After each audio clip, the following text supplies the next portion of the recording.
The armed forces of Nigeria have exceeded the United Nations recommended benchmark.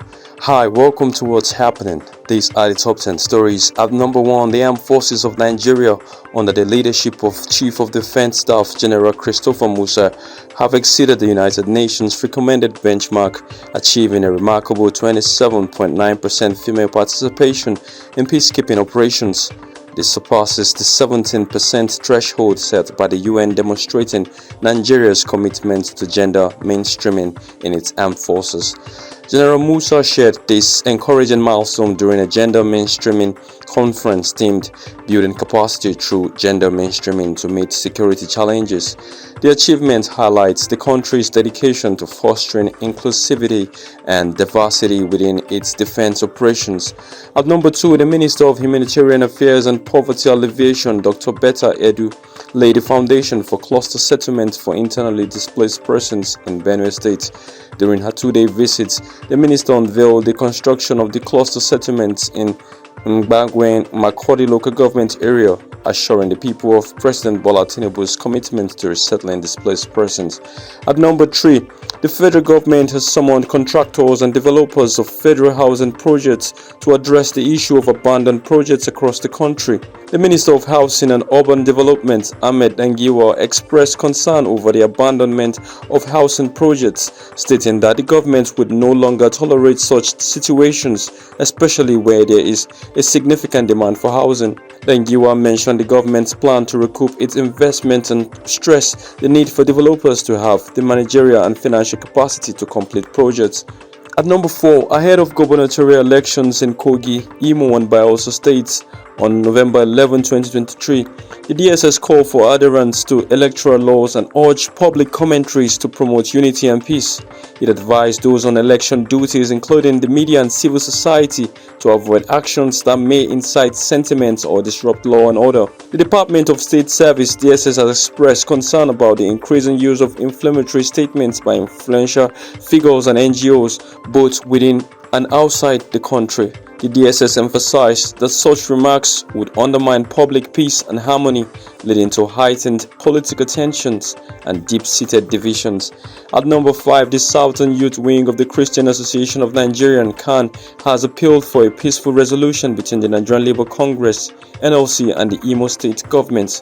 The chairman, Barrister Olochukwu Green Mbagu, expressed sympathy for NLC President Comrade Joe Ajero, who was allegedly assaulted during strike action in Imo.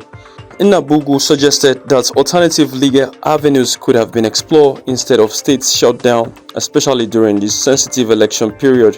He criticized the NLC's approach, advising against direct confrontation with the Imo State government. Mbagu called on CAN, religious and political associations to oppose the shutdown to prevent hardship and untimely deaths among Imo indigents. At number 6, the House of Representatives has taken a decisive step by directing its committees on foreign affairs, human rights and diaspora to probe allegations of continuous maltreatment of Nigerians residing in the Republic of Benin. The motion, titled Illegal Incarceration of Okuma Chika and Discriminatory Arrest of Nigerians in the Republic of Benin, was unanimously adopted, prompted by the arrest of Okuma Chika on April 18, 2023.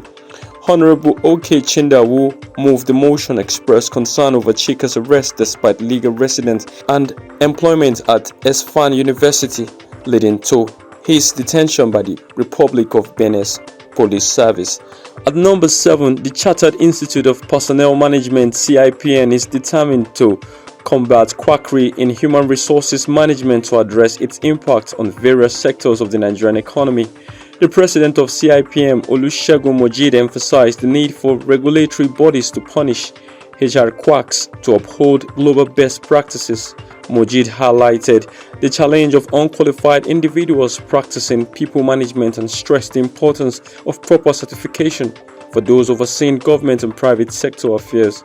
Mojid also encouraged HR professionals to serve as employee advocates while maintaining a strategic balance between employees and management. At number 8, Niger State has signed an MoU with the Nigerian National Petroleum Company Limited (NNPC) to establish an ethanol plant. The state governor, Mohammed Umaru Bagu, has committed to cultivating over 100,000 hectares of maize, sugarcane, and sweet sorghum to ensure a steady supply of raw materials for the ethanol plants, projecting an estimated harvest of 500,000 tons of these crops. The Memorandum of Understanding signed by both parties outlines plans for the development of a greenfield hydroelectric power project, solar park and institutions, home solar system for 250,000 households, among other initiatives. At number 9, the president of the African Development Bank, AFDB, Dr. Akinwumi Adesina, announced that the Abidjan-Lagos highway corridor has attracted $15.5 billion in investment interest. This revelation was made during the 2023 African Investment Forum (AIF) Market Days in Marrakesh, Morocco, with a focus on unlocking Africa's value chains.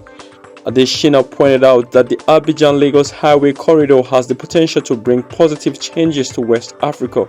This includes making regional collaboration faster, promoting long-lasting economic growth, and creating more chances for trade between countries. At number 10, the British High Commissioner to Nigeria, Dr. Richard Montgomery, has reaffirmed the UK's commitment to enhancing bilateral relations with Nigeria, particularly in health, education, and security. Speaking at the celebration of King Charles III's 75th birthday, Montgomery emphasized the strong people-to-people links and mutual interest in creative arts, sports, and education between the two countries. He expressed optimism about Nigeria's future, citing ongoing reforms, and urged citizens to stay strong amid economic challenges. That's all for today. See you next time on What's Happening.